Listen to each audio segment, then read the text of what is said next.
Rock stars might seem like gods to us, but the truth is they're as human as anyone, and that means they can get seriously ill, too.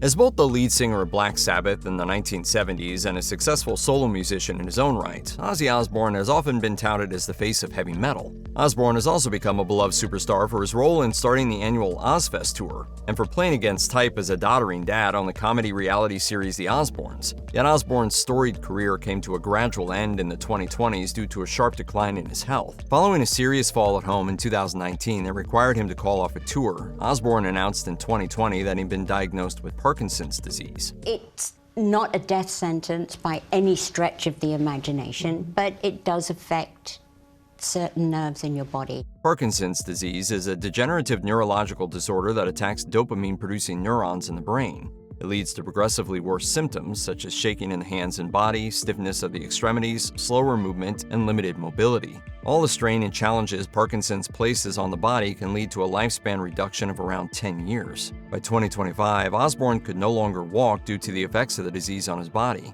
He subsequently announced that he'd retire from public life following a July 2025 farewell show with Black Sabbath.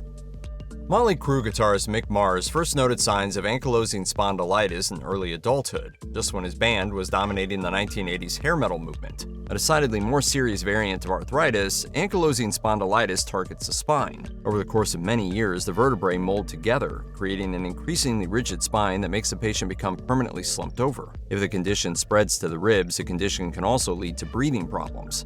In 2004, following complications of the condition, Mars underwent hip replacement surgery. He later told Goldmine magazine, "I have days that are worse than others, and there is always some amount of pain with my hips. There are good days and bad days." While Mars probably won't die from his ankylosing spondylitis specifically, it does make him more prone to potentially fatal side conditions such as strokes and heart attacks. Classic rock guitarist Peter Frampton was diagnosed with inclusion body myositis in 2015. Medical science is yet to find a way to alleviate symptoms or slow the disease's progress.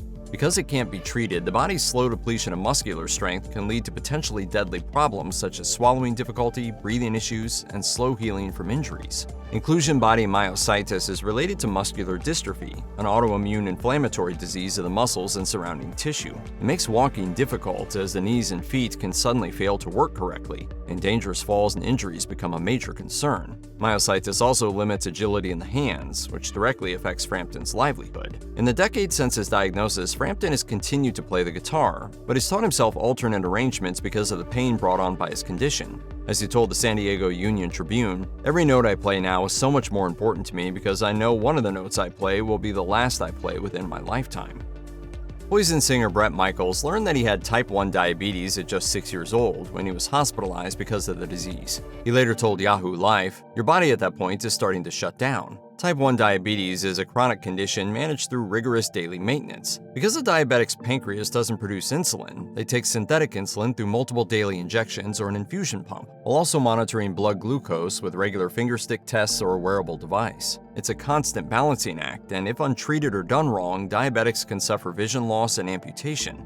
It can also make patients more susceptible to infection. Diabetes also sometimes leads to strokes, which has happened to Michaels in the past. The whole rock star lifestyle and diabetes, by and large, should not mix. If too much insulin is dispersed, however, a low blood sugar event could lead to unconsciousness. That's happened to Michaels a few times too, including once during a Poison show at Madison Square Garden.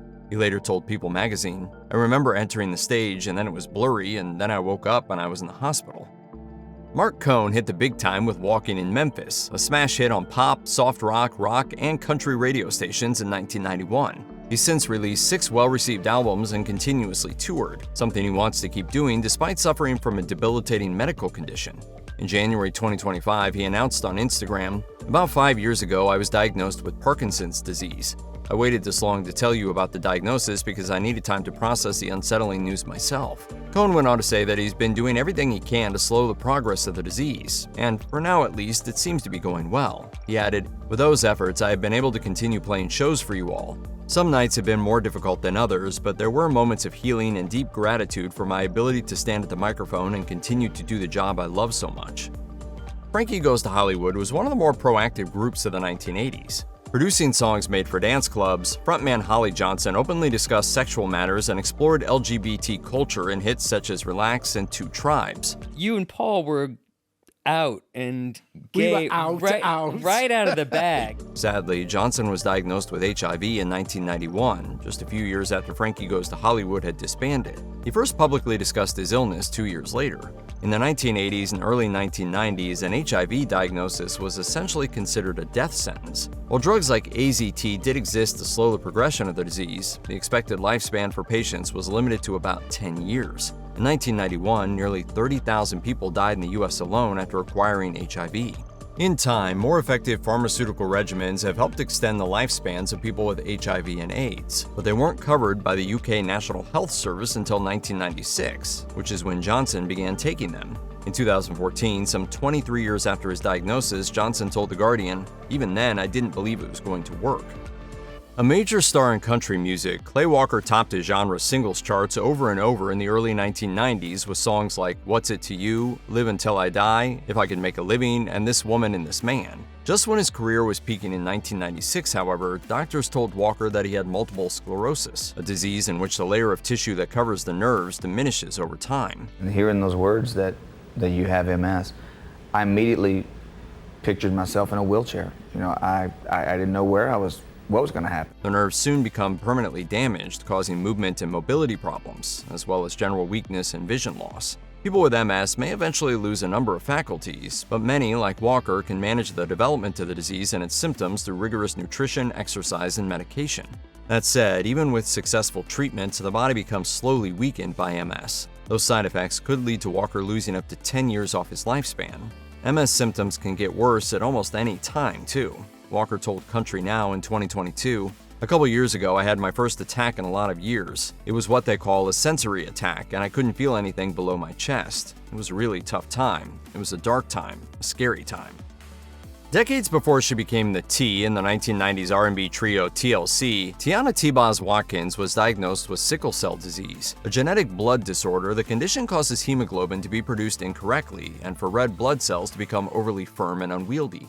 This means that the cells flow poorly or get stuck on the walls of blood vessels, leading to circulation issues that hamper the distribution of oxygen throughout the body. This, in turn, may cause organ damage and severe pain. In her memoir, Watkins wrote, "You can be in so much pain you get delirious." When she learned of her diagnosis at the age of 7, doctors told Watkins it was highly unlikely that she'd live beyond the age of 30, and that it would be impossible for her to have biological children. Watkins was hospitalized every few months through the 1990s to treat complications of SCD.